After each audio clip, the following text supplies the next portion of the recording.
Bonjour, je suis Martin Liederman, cofondateur de l'organisation One World, One Vision. Il y a plus de 10 ans, mon associé et moi-même, lors d'une mission chirurgicale au Belize, avons fondé One World, One Vision afin de former des ophtalmologues locaux et, ce faisant, d'étendre notre champ d'action. Nous avons réussi et depuis, notre organisation s'est rendue dans de nombreux pays et a démontré le succès de nos idées. Nous avons ajouté des anesthésistes et des intensivistes pédiatriques à la mission afin de former des médecins locaux et de rendre l'expérience chirurgicale de nos patients plus sûre. Depuis lors, nous avons réalisé que le paradigme d'un patient, d'un étudiant et d'un chirurgien, bien qu'efficace, ne permettait pas de répondre à tous les besoins. Des dizaines de millions d'enfants et d'adultes souffrent de strabisme et d'amblyopie. Nous avons donc décidé de soutenir et de promouvoir un cours vidéo sur le strabisme et l'amblyopie et avons demandé au Dr Bert Kouchner d'élaborer un programme d'études et de recruter des experts internationaux pour donner des conférences. Nous avons stipulé que le cours devait être traduit en plusieurs langues et distribué gratuitement dans le monde entier aux chirurgiens ophtalmologistes. Nous sommes particulièrement reconnaissants à nos anciens patients et amis qui ont apporté le soutien financier nécessaire pour que notre rêve devienne réalité. Nous sommes ravis que le Dr Kouchner ait accepté de relever le défi et nous espérons que vous trouverez les conférences à la fois stimulantes et éducatives et que vous les partagerez avec vos collègues et vos étudiants. Ainsi, sans plus attendre, je vous présente le Dr Bert Kouchner.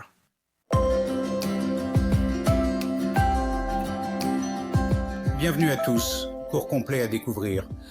One World, One Vision sur le strabisme. Et la conférence d'aujourd'hui sur le strabisme paralytique. Si vous avez assisté à d'autres conférences de cette série, je vous souhaite la bienvenue. Si c'est la première fois que vous les regardez, je suis heureux que vous soyez là. Aujourd'hui, j'ai le plaisir de vous présenter notre conférencière, le Dr Jenna Haydari de Harvard. Le Dr Haydari est professeur associé à la Harvard Medical School, où elle est la fondatrice et directrice du service de neuro-ophtalmologie pédiatrique de l'hôpital pour enfants de Boston. Elle est également directrice du programme d'études en ophtalmologie pédiatrique et strabisme de l'hôpital pour enfants de Boston, qui est probablement l'un des meilleurs du pays, voire du monde. Le Dr Haydari a obtenu son doctorat en neurosciences à l'école de médecine de l'Université de Pennsylvanie. Elle a ensuite fait un internat à la Harvard Medical School, puis un stage en ophtalmologie pédiatrique et strabisme à l'hôpital pour enfants de Boston. Elle a ensuite effectué un second stage en neuro-ophtalmologie au Massachusetts Eye and Ear Infirmary, devenant ainsi le premier neuro-ophtalmologiste pédiatrique dûment formé à Harvard. Le Dr Haydari a été le fer de lance du développement et de la rédaction du premier manuel de neuro-ophtalmologie pédiatrique, basé sur des cas intitulés Fundamentals in Pediatric Neuro-Ophtalmology, principes fondamentaux de la neuro-ophtalmologie pédiatrique. Cet ouvrage vient d'être publié l'été dernier par Springer Press. Elle a plus de 48 publications évaluées par des pairs, 30 revues et chapitres de manuels, et a apporté des contributions majeures à 2 manuels, celui que je viens de mentionner et un autre, Learning Strabismus Surgery, apprendre la chirurgie du strabisme. Elle a reçu de nombreux prix de l'APOS, de l'AO et de Harvard. Le Dr Haydari a eu l'honneur de figurer à plusieurs reprises dans la liste des meilleurs médecins de Boston, ainsi que dans le concours régional des meilleurs médecins. C'est donc avec plaisir que je cède la parole au Dr Haydari, de passer la parole au Dr Haydari. Merci, Dr Kouchner, pour cette merveilleuse et aimable présentation. Je suis très honorée et très enthousiaste à l'idée de participer à ce projet. Aujourd'hui, je vais vous parler du strabisme paralytique. Nous examinerons l'approche chirurgicale de la paralysie du troisième nerf, de la paralysie du sixième nerf et certaines considérations relatives à la paralysie du quatrième nerf. Je n'ai aucune déclaration financière à faire. Commençons donc par réfléchir aux paralysies du troisième nerf. J'aime toujours encadrer une discussion en présentant un cas. Je pense que cela nous aide vraiment à approfondir notre réflexion et notre approche chirurgicale. Il s'agit d'un garçon de 4 ans qui se présente avec une exotropie, une hypotropie et une amblyopie de l'œil droit, suite à une paralysie congénitale du troisième nerf déjà diagnostiquée. Vous pouvez voir ici qu'il était légèrement amblyope de l'œil droit, 20-50 l'œil droit et 20-30 l'œil gauche, et qu'il souffrait d'anisocorie. Il est intéressant de noter que le côté affecté était plus myotique. Je me demande s'il ne s'agit pas d'une forme de régénération aberrante. Voici ses photos externes. Dans le regard primaire, il présente une exotropie et une hypotropie œil droite. Vous pouvez voir que dans le regard gauche, il a une adduction limitée de l'œil droit. Il ne peut donc pas vraiment adducter son œil droit au-delà de la ligne médiane ou même jusqu'à la ligne médiane. En élévation et dépression, sa mobilité est limitée et vous pouvez également noter sa ptose. Il s'agit donc d'un patient atteint d'une paralysie oculomotrice avec une paralysie complète du muscle droit interne et une limitation de l'élévation et dépression de l'œil droit. Les parents étaient donc venus pour se renseigner des options de traitement chirurgical. Avant d'en venir à ce que j'ai fait pour ce patient, je voulais passer en revue les différentes étiologies qui peuvent contribuer à une paralysie du troisième nerf. L'une des étiologies les plus fréquentes chez les enfants est la paralysie congénitale du troisième nerf. Chez les enfants et les adultes, les traumatismes peuvent entraîner une paralysie du troisième nerf. Il arrive que des patients présentent une tumeur le long du troisième nerf crânien.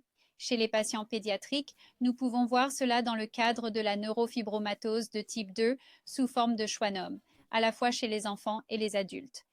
Les anévrismes causant une paralysie du troisième nerf sont plus souvent perçus chez les adultes, mais il est très important de reconnaître que les anévrismes peuvent également survenir chez les enfants. Les patients qui ont subi une blessure ou une manipulation du tronc cérébral peuvent également présenter une paralysie du troisième nerf, par exemple à la suite d'une ablation chirurgicale d'une tumeur ou d'un infarctus. Chez les patients pédiatriques, nous n'envisageons pas typiquement une étiologie vasculopathique, mais chez les adultes, il est important de considérer le diabète et l'hypertension comme des facteurs de risque pour le développement d'une paralysie du troisième nerf. Il existe d'autres étiologies moins courantes, inflammatoires ou infectieuses. Les enfants qui souffrent d'une migraine thalamoplégique, le plus souvent, cette migraine peut entraîner une paralysie du troisième nerf suivie d'une paralysie du sixième nerf. Et il est très important chez nos patients adultes d'envisager une artérite à cellules géantes se présentant comme une paralysie du troisième nerf. Donc, avant de passer à la prise en charge chirurgicale, il est important d'évaluer soigneusement le patient et de rechercher l'étiologie sous-jacente. Dans un contexte aigu, une présentation aiguë, lorsque nous savons qu'il ne s'agit pas d'un troisième congénital, nous voulons obtenir une imagerie de l'ensemble de la voie du troisième nerf crânien. Cette imagerie doit être réalisée avec et sans contraste afin d'examiner tout processus inflammatoire ou infectieux qui pourrait ne pas être mis en évidence lors d'un examen sans contraste. Pour détecter les anévrismes, nous pouvons faire une imagerie du système vasculaire de l'enfant ou de l'adulte grâce à une angiographie par résonance magnétique ou par tomodensitométrie de la tête. Ensuite, on procède à un examen plus approfondi en collaboration avec la neurologie. Nous pouvons procéder à une ponction lombaire. Chez les patients pédiatriques, lorsque nos patients présentent une paralysie du troisième nerf que nous pensons être congénitale, nous avons reconnu que certains de ces patients peuvent en fait présenter une fibrose congénitale des muscles extraoculaires et nous envoyons donc nos enfants subir des tests génétiques avant de conclure qu'il s'agit d'une paralysie congénitale idiopathique du troisième nerf. Lorsque la pupille n'est pas touchée, nous pouvons envisager des mimétismes d'une paralysie du troisième nerf, telle que la myasthénie grave ou même une maladie oculaire thyroïdienne. Enfin, chez les adultes, lorsque nous pensons à une paralysie ischémique du troisième nerf, il est vraiment important de demander à leur médecin primaire de faire passer des examens complémentaires pour rechercher des facteurs de risque tels que l'hypertension, le diabète et l'hypercholestérolémie. Dans le cas de ce patient, j'ai choisi de pratiquer une intervention dont nous allons parler, qui consiste à diviser le droit externe en deux et transposer les divisions vers le droit interne. J'ai pratiqué cette intervention et inclus une ténotomie du grand oblique ainsi qu'une myectomie du petit oblique pour faciliter le mouvement sous les droits. Voici une image tirée du site web de l'AAO qui parle de cette procédure. Dans le panneau central de votre diapositive, vous verrez que le droit externe a été divisé en deux. C'est l'œil gauche que nous regardons. Une suture a été passée et imbriquée sur la moitié supérieure et la moitié inférieure du droit externe. Ces sutures sont ensuite passées sous le droit supérieur et le droit inférieur respectivement. Et au panneau droite de la diapositive, vous voyez que la suture a été passée sous les droits supérieurs et inférieurs. Le droit externe est maintenant tiré vers le droit interne. C'est donc comme si le droit externe continuait à épouser la forme du globe dans une position plus appropriée, une position orthophorique. J'ai été très satisfait des résultats obtenus chez ce patient. Vous pouvez voir que, immédiatement après l'opération, le patient avait une petite exophorie, mais qu'il était principalement orthophorique. Bien entendu, cette intervention n'était pas destinée à traiter l'hypotropie. 4 ans plus tard, l'alignement post-opératoire de ce patient est assez stable. Réfléchissons donc plus largement à la manière dont nous pourrions aborder la prise en charge chirurgicale lorsque nous pensons vraiment à l'exotropie, à la composante horizontale de cette affection. Je pense que l'approche chirurgicale dépend vraiment du degré de fonction du droit interne. Existe-t-il une paralysie partielle? En d'autres termes, reste-t-il un peu d'adduction ou y a-t-il une paralysie complète du droit interne? Chez les enfants, je trouve qu'il est plus facile d'évaluer cela en regardant les saccades qui sont générées, la vitesse de ces saccades, et si l'œil est capable de passer la ligne médiane. Chez les adultes coopératifs, nous pourrions être en mesure d'évaluer cela à l'aide d'un test de duction forcée ou même de génération forcée. Mais je trouve que c'est plus difficile à réaliser chez les enfants. En cas de paralysie partielle du droit interne, nous envisageons une récession et résection unilatérale. En cas de paralysie complète du droit interne, il existe en fait de nombreuses façons différentes d'aborder la question. Je pense que c'est l'un des types de strabisme paralytique le plus difficile à traiter efficacement. Il est vraiment difficile de surmonter une paralysie complète du droit interne. Dans le passé, mon approche chirurgicale préférée, lorsque l'oblique supérieur n'est pas impliqué, en d'autres termes, lorsqu'il y a une paralysie isolée du troisième nerf, je préfère transposer le grand oblique vers le droit interne. J'ajoute une restriction mécanique en réséquant le droit interne, même s'il est paralysé, et en plus j'inactive le droit externe en le fixant au périoste.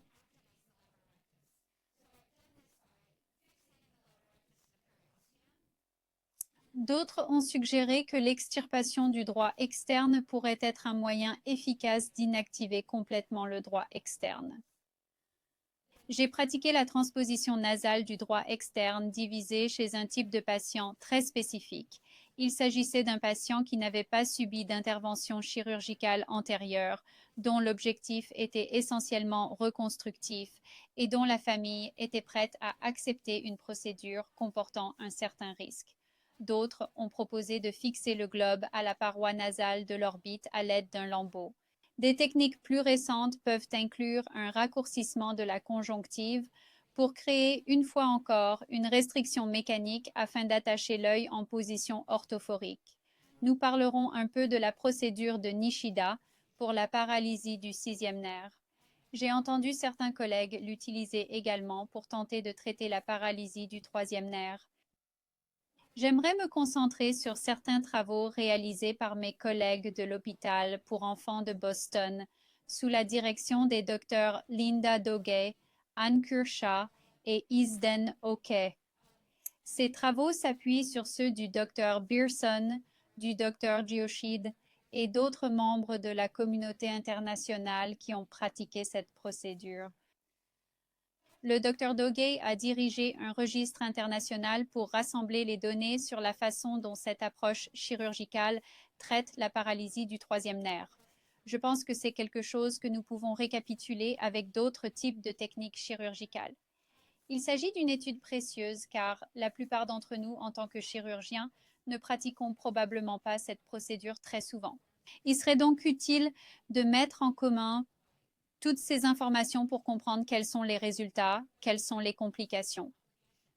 L'article dont je parle reflète donc les résultats du registre international qui couvre les données d'Amérique du Nord, d'Amérique du Sud, d'Europe, du Moyen-Orient et d'Asie, où l'on étudie les résultats de cette procédure chez les patients souffrant d'une paralysie unilatérale du troisième nerf. Notre groupe a publié d'autres articles sur la paralysie bilatérale du troisième nerf, mais ces données sont les plus récentes. Cette cohorte comprenait donc des patients pédiatriques et adultes souffrant d'une paralysie unilatérale du troisième nerf et bénéficiant d'un suivi d'au moins 6 mois. L'étiologie la plus fréquente dans cette cohorte était la paralysie congénitale du troisième nerf.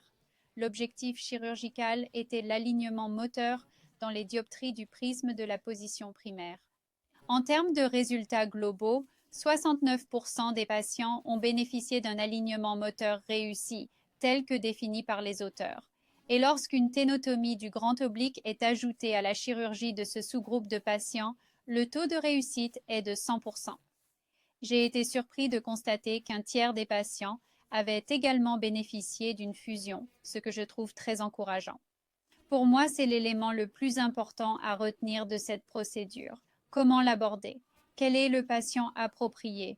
Et quelles ont été les difficultés techniques et les complications de cette procédure? En ce qui concerne les difficultés techniques, les auteurs ont constaté qu'en cas d'intervention chirurgicale antérieure sur le droit externe, le muscle est déjà tendu et plus court. Il est assez difficile de diviser le muscle et de l'amener jusqu'au droit interne. Et ce n'est probablement pas le patient idéal pour essayer cette technique.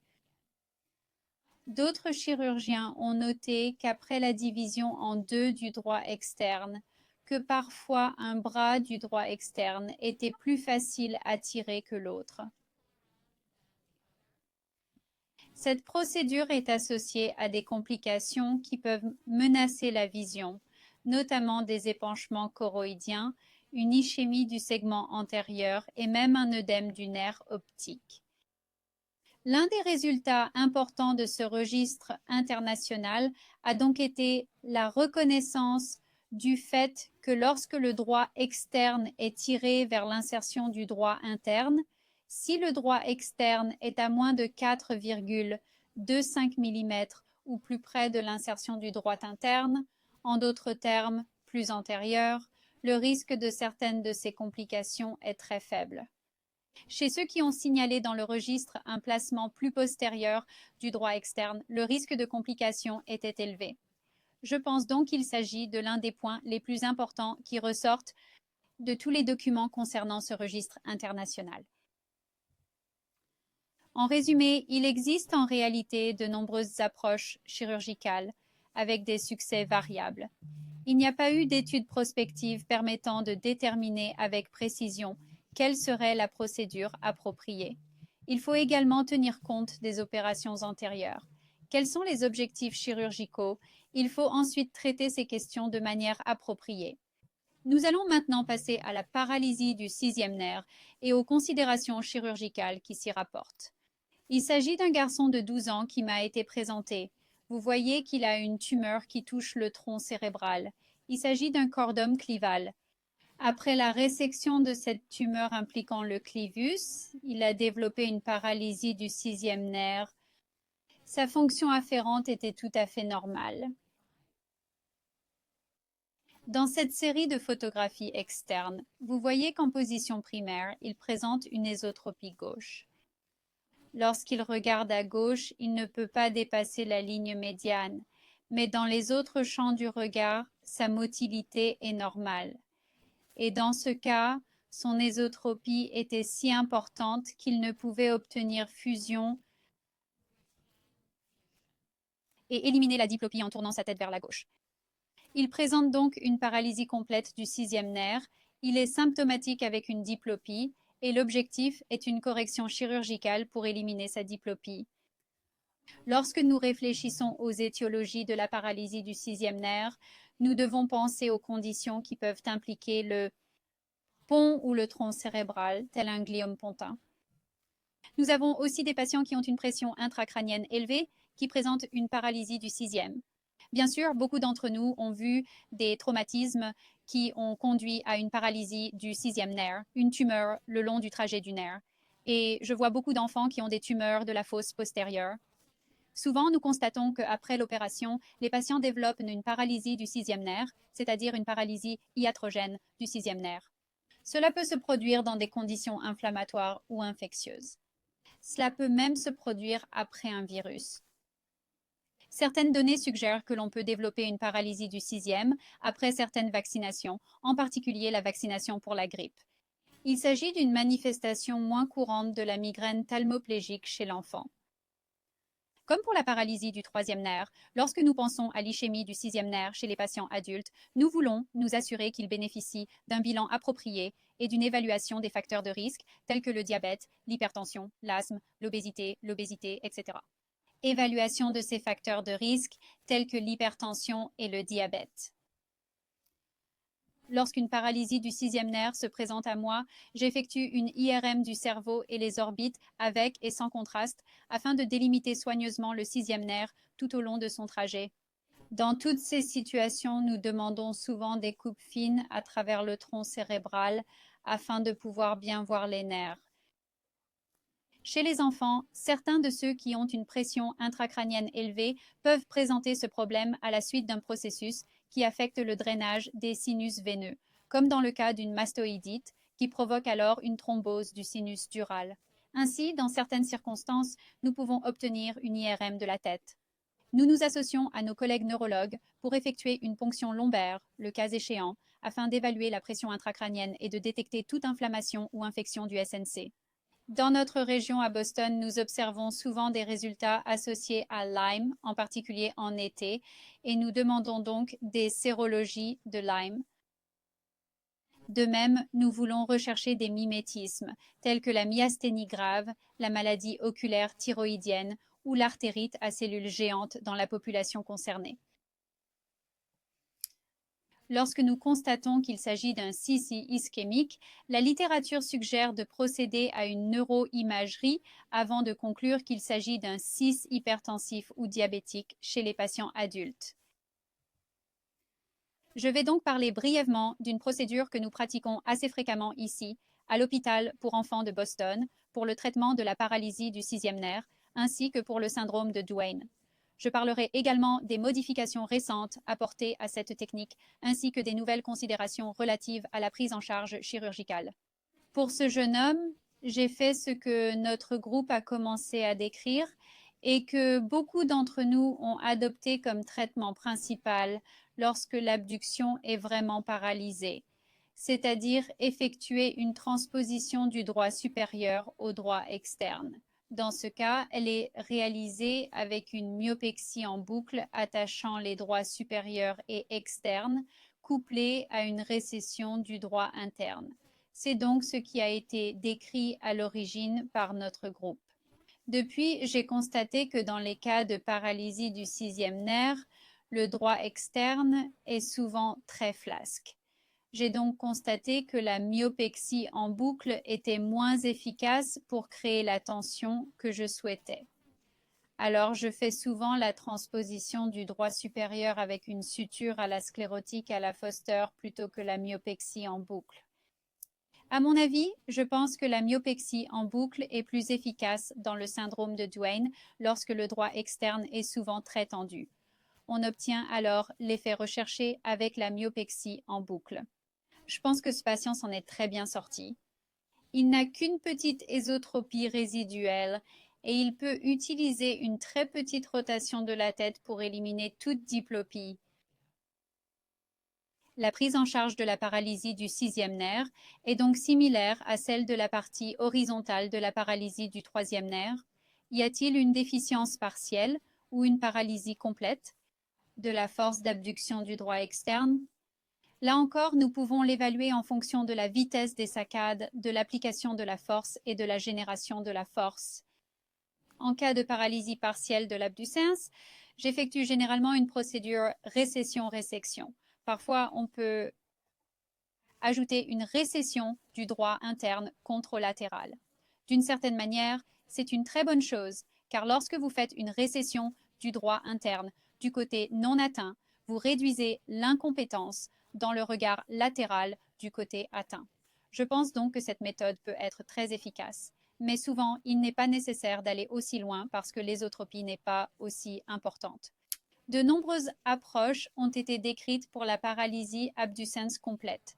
Je pense que notre public est très familier avec la transposition verticale du droit supérieur et inférieur. Cette technique a parfois été décrite en association avec l'administration de toxines botuliques au droit interne afin de relâcher cette restriction du droit interne. Notre groupe a commencé à pratiquer la transposition verticale d'un simple droit avec récession du droit interne, avec l'avantage que il est vrai qu'avec le temps, le droit interne peut devenir plus tendu.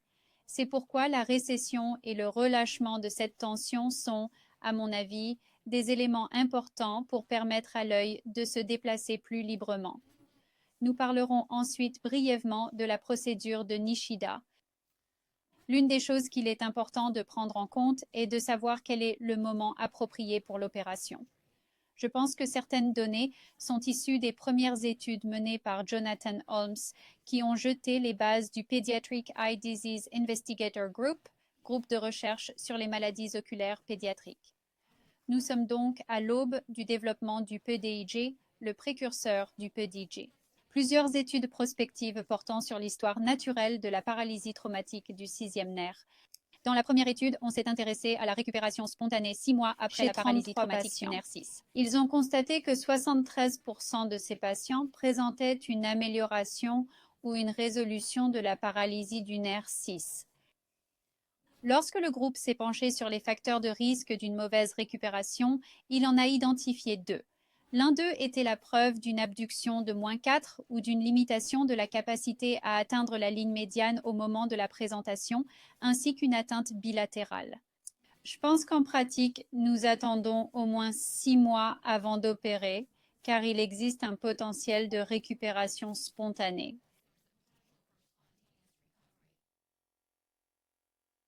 L'autre chose que je dirais, c'est que j'utilise cela pour quelques autres scénarios, même si ces scénarios n'ont pas vraiment été étudiés dans l'article de Holmes. L'un d'entre eux concerne la situation d'un cis iatrogène dont j'ai parlé après la résection d'une tumeur de la fosse postérieure et dans le cas de notre patient atteint d'un cordome clival. Je dis souvent qu'il faut au moins 6 mois pour savoir si la capacité d'abduction du droit externe va s'améliorer après ce type d'intervention. L'une des nuances ici, et je pense que ma pratique a varié depuis le début jusqu'à aujourd'hui, c'est que très souvent, si je voyais des patients dans un contexte aigu après l'apparition de la paralysie du sixième, environ 6 semaines après, si je les voyais à ce moment-là, je leur proposais souvent l'injection de Botox dans le droit interne pour essayer d'éviter toute restriction susceptible d'entraver le mouvement complet. Et cela dépend vraiment du moment où les patients se présentent, parce que maintenant, je vois souvent des patients après avoir dépassé ce délai. Je ne propose donc pas toujours de Botox pour faire le pont et voir si le nerf 6 se rétablit ou non. Il s'agit donc de l'article original. Il s'agit des données de l'article original de Reshma Mehendal et de ses collègues de l'hôpital pour enfants de Boston. Elle a étudié 17 patients, dont 10 souffraient du syndrome de Duane et 7 d'une paralysie du sixième nerf.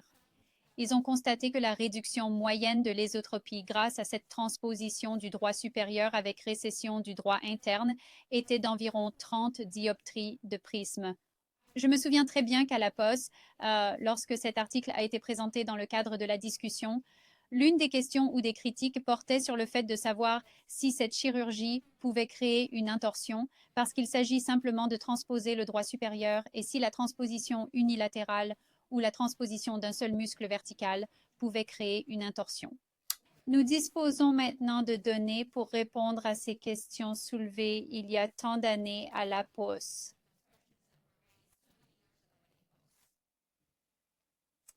Il s'agit d'un article intéressant qui se rapporte à mon commentaire précédent sur la myopexie de boucle par rapport à l'augmentation Foster. Il a été rédigé par des collègues et publié dans le Journal of APOS. Études rétrospectives de 15 yeux pour lesquelles ils ont utilisé la technique de suture de l'augmentation Foster au lieu de la myopexie à l'anse. Et ont constaté que la transposition du droit supérieur corrige à elle seule environ 15 dioptries de prisme d'ésotropie. Ces auteurs ont fourni un tableau que je trouve très utile pour réfléchir à la récession du droit interne à effectuer en plus de la transposition du droit supérieur avec l'augmentation de Foster, en fonction de l'ésotropie en position primaire. Cela vous donne une idée de l'ampleur de la chirurgie du droit interne à effectuer. D'après mon expérience, je place généralement le muscle droit interne sur une suture ajustable, même chez les patients pédiatriques. Je trouve que j'ai un peu plus de flexibilité pour évaluer le résultat parce que je peux l'ajuster dans les deux sens si j'en fais trop ou pas assez. Mes collègues, les docteurs Velez, Chang et Pinellas, ont réalisé une étude différente que j'ai trouvée intéressante. Ils ont examiné la possibilité de transposer le droit inférieur au lieu de transposer le droit supérieur lorsque certains désalignements verticaux préopératoires favorisent la transposition du droit inférieur. L'étude a montré que cette technique donnait d'excellents résultats et qu'elle était aussi efficace que la transposition du muscle droit supérieur. Il s'agit donc d'une étude à laquelle j'ai participé avec mes collègues et qui porte sur le suivi à long terme des patients ayant subi une transposition du droit supérieur avec récession du droit interne. Et pour répondre spécifiquement à la question soulevée il y a tant d'années sur l'induction de désalignements verticaux et de torsions post-opératoires, nous n'avons trouvé aucun patient présentant une torsion symptomatique, mais il y avait dans la cohorte 7,5% de patients avec diplopie verticale symptomatique, dont 6 ont nécessité un traitement chirurgical. Cette figure montre 3 barres. Celle de gauche, l'hypotropie préopératoire, montre que ce que nous voulons faire, c'est nous concentrer sur la partie orange. L'orange indique qu'il n'y a pas eu de déviation verticale post-opératoire. Il est intéressant de noter que si l'on regarde l'hypotropie préopératoire, 3 patients ont commencé par être légèrement hypotropes. Après la transposition du droit supérieur, le problème s'est résolu. De même, si l'on regarde la barre à droite, hypotropie préopératoire, 10 patients présentant une hypotropie préopératoire n'ont pas eu de déviation verticale post-opératoire. Et ensuite, dans la barre du milieu, 32 qui n'avaient pas de déviation verticale post-opératoire et qui n'avaient pas de déviation verticale préopératoire. Cette étude nous a donc montré qu'une partie de l'hypotropie se corrige d'elle-même. On peut donc commencer avec une petite déviation verticale, soit hypo, soit hyper, qui s'améliore ensuite après la transposition du droit supérieur. Mais chez la majorité des patients, la question de la verticalité n'est pas vraiment pertinente. Chez les patients nécessitant un traitement chirurgical de la verticale en post-opératoire, la verticale peut être traitée. Il n'est donc pas idéal de devoir revenir en arrière et de traiter la verticale, mais on peut le faire. Il s'agit d'une autre élaboration intéressante de cette technique qui a été lancée par ma collègue Linda Dagui. Elle et notre ancien collègue, le Dr El Husseini, ont publié un article sur l'utilisation de 3 sutures dans le cadre de la myopexie à boucle et sur l'évaluation de la torsion péropératoire en fonction de l'endroit où ces sutures sont placées. Cela permet ensuite de modifier le traitement s'il apparaît que la myopexie à boucle crée une torsion trop importante. J'aimerais terminer mes commentaires sur la prise en charge chirurgicale de la paralysie du sixième nerf en parlant de la procédure de Nishida, car c'est une procédure que notre groupe évalue de plus en plus. Cette procédure a été initialement décrite par le docteur Nishida en 2003 et mise à jour en 2013. En 2003, elle a été décrite comme une procédure dans laquelle le muscle droit vertical est divisé et le ventre est transposé entre le droit supérieur et le droit externe, entre le droit inférieur et le droit externe. Et le Nishida modifié, qui a été mis à jour en 23 ans, a permis aux auteurs de constater qu'il n'était même pas nécessaire de diviser le muscle droit vertical, mais qu'en transposant simplement le ventre du muscle droit vertical, on pouvait obtenir un résultat très satisfaisant. Ainsi, le Nishida modifié, que beaucoup pratiquent maintenant et explorent dans notre pratique, semble traiter environ 24 à 36 dioptries de prisme d'ésotropie. Puis, dans cet article de 23, les auteurs ont constaté que lorsqu'il est associé à une récession du droit interne, l'effet peut être augmenté jusqu'à 50 à 62 dioptries de prisme d'ésotropie. Dans la figure ci-dessous, la figure du haut montre où les sutures sont placées et vous voyez qu'il y a un nœud autour du troisième, un petit tiers du droit vertical qui va être transposé vers le droit externe. Dans la figure du bas, il s'agit d'une modification que j'ai trouvée très agréable et pertinente par rapport à la procédure que je pratiquais pour la paralysie du sixième nerf. Dans cette procédure, les auteurs explorent la possibilité d'effectuer une transposition du droit supérieur, comme je pourrais le faire, et d'avoir une ésotropie résiduelle. Pouvez-vous alors effectuer la procédure de Nishida sur le ventre du droit inférieur? Dans cette image en bas à droite de votre diapositive, vous voyez que le droit supérieur a déjà été transposé le long de la spirale de Thillot, et maintenant, le ventre du droit inférieur a été transposé selon le protocole de Nishida. Et ces auteurs ont trouvé, dans leur petite série de cas, cela a amélioré l'ésotropie résiduelle jusqu'à 25 dioptries de prisme, ce qui me semble tout à fait remarquable. Parfois, nous avons fait ce que nous pensions être la chirurgie maximale avec la transposition du droit supérieur et la récession du droit interne. J'ai trouvé que cette technique serait intéressante pour moi, ayant eu ces patients qui avaient subi l'autre procédure dans le passé, si j'ai une ésotropie résiduelle. En résumé, il existe de nombreuses approches chirurgicales pour la prise en charge d'une paralysie complète du sixième nerf. Elles peuvent inclure une transposition des droits verticaux associée à une récession ou à une réduction de la tension sur les droits internes. Lorsque nous effectuons une transposition du droit vertical en utilisant notre technique, il semble que l'impact sur la torsion et la création d'un désalignement vertical ultérieur soit minime et puisse être traité chirurgicalement si nécessaire. Terminons donc notre discussion en examinant la paralysie du quatrième nerf. Le dernier cas est celui d'une jeune fille de 14 ans que j'ai suivie. Elle présente une légère posture du menton vers le haut et une diplopie dans le regard droit. Sa fonction afférente est tout à fait normale. En position primaire, elle est assez bien contrôlée. Elle a une hyperphorie gauche d'environ 2 et lorsqu'elle regarde à droite, elle devient tropique.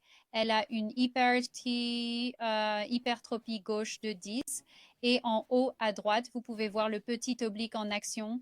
En bas à droite, vous pouvez voir le grand oblique en action. Sa paralysie du quatrième nerf est connue depuis l'enfance.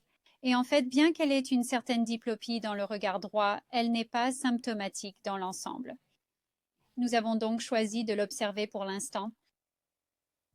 Lorsque nous pensons à la paralysie du quatrième nerf, nous voyons beaucoup d'enfants qui présentent un torticolis et une paralysie congénitale du quatrième nerf. Le quatrième nerf crânien est très sensible au traumatisme.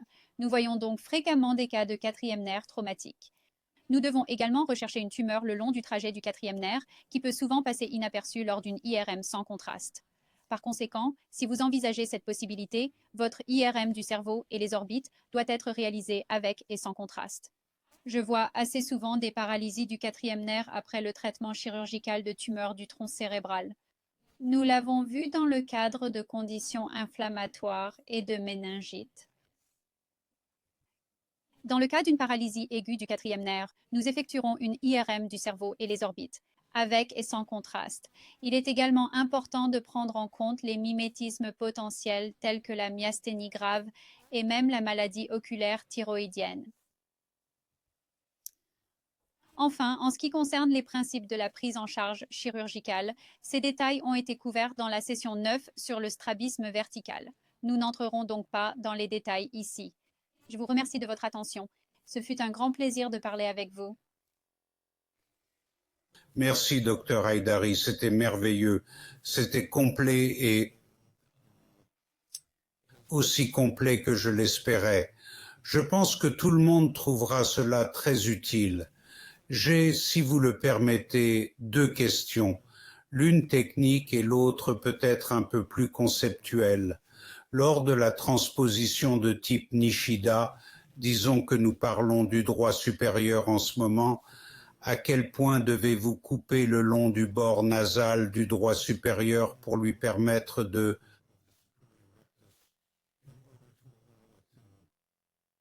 tirer? Faut-il faire une dissection très minutieuse sans toucher aux ligaments de contrôle? Comment gérez-vous cela?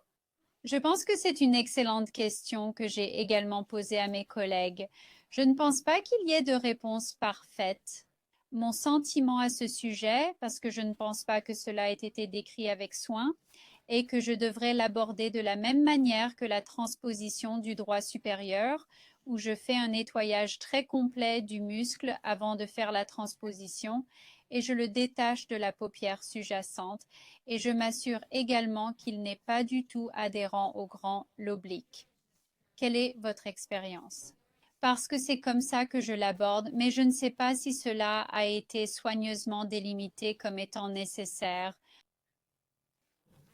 Cette procédure a été popularisée après que je me sois retiré de la chirurgie. Je n'ai donc pas beaucoup d'expérience directe, mais lorsque je faisais, disons, quelque chose de similaire avec la transposition du droit supérieur ou du droit inférieur sans le désinsérer, je faisais toujours une dissection assez minutieuse le long de la frontière nasale. Cela me semblait nécessaire, mais je n'ai jamais procédé autrement. Je pense que je suis d'accord avec vous, mais je n'ai pas encore découvert de données dans un sens ou dans l'autre.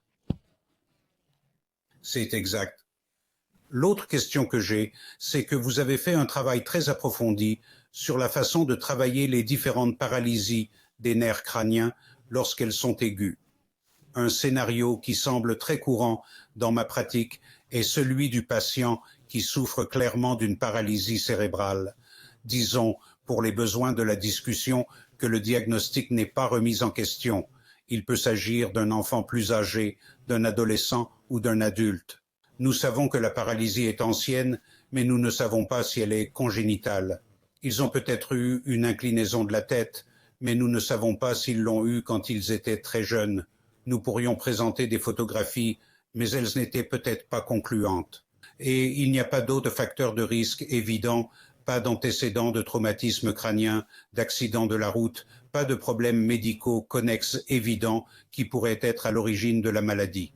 Quand et comment évaluez-vous ces patients? Cela semble être une question simple, mais je pense que c'est souvent une discussion au cas par cas.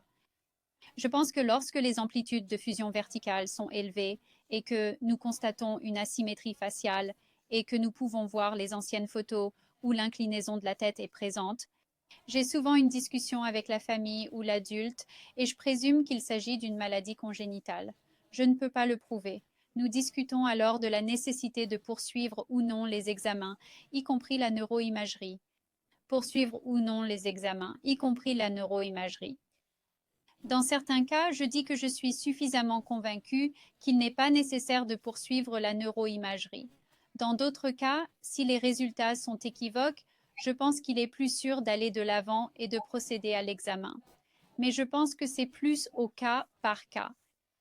Le plus souvent, dans le scénario que vous avez décrit, nous sommes tellement convaincus qu'il s'agit d'une maladie congénitale que je n'ai pas toujours poursuivi l'IRM du cerveau et les orbites. J'aborde ces paralysies strabismiques de la même manière. En ce qui me concerne, on m'a appris qu'en cas d'atrophie optique, si l'on ne peut pas expliquer l'étiologie ou l'apparition de la maladie, il faut faire une imagerie. Et il est probablement plus sûr d'aller de l'avant si vous avez les ressources disponibles pour obtenir l'imagerie. Et en particulier, si vous allez faire la neuroimagerie, j'ai essayé d'insister sur le fait que je la ferai avec et sans contraste, parce que vous pouvez certainement manquer des tumeurs le long de la voie du quatrième nerf si vous faites un balayage sans contraste. Je vous remercie. Je pense que c'est une réponse très pratique et sage, et je pense que c'est une bonne note sur laquelle nous pouvons conclure. Encore une fois, je vous remercie pour cet excellent exposé. Je remercie tous les téléspectateurs pour leur attention. Si vous avez apprécié cette conférence, et je suis sûr que c'est le cas, j'espère que vous regarderez toutes les autres conférences de cette série. D'ici là, je vous souhaite à tous une bonne nuit, bon après-midi, bon matin, selon l'heure de la journée et la partie du monde d'où vous regardez, jusqu'à ce que nous nous revoyions. En vous offrant ce cours vidéo, j'ai voulu vous remercier à plusieurs reprises. Nous vous remercions d'avoir visionné le cours vidéo sur le strabisme. Nous espérons que vous l'avez trouvé stimulant et éducatif et que vous partagerez ces connaissances avec d'autres. L'équipe d'Un Monde, Une Vision remercie chaleureusement les conférenciers qui ont partagé leurs années d'études pour rendre ce cours vidéo utile. Et bien sûr, à Bert Kouchner qui a assumé la charge, heureuse nous l'espérons, du développement et de la modération. Nous remercions également le conseil d'administration pour ses conseils constants. Nous remercions nos donateurs pour leur soutien financier qui ont permis la réalisation de ce cours vidéo. Un énorme merci à l'équipe vidéo de Sweet Sadie pour les efforts extraordinaires qu'elle a déployés afin de rendre ce cours à la fois visuel et auditif. Extraordinaire. Et pour leurs conseils techniques aux conférenciers. Merci à Rachel, Tim, Eddie et Bill. Si vous souhaitez en savoir plus sur ce que nous faisons, rendez-vous sur notre site web www.oneworldonvision.org. Enfin, si vous avez des commentaires, des pensées ou des idées, vous pouvez m'envoyer un courriel à owof2020@gmail.com. Au revoir.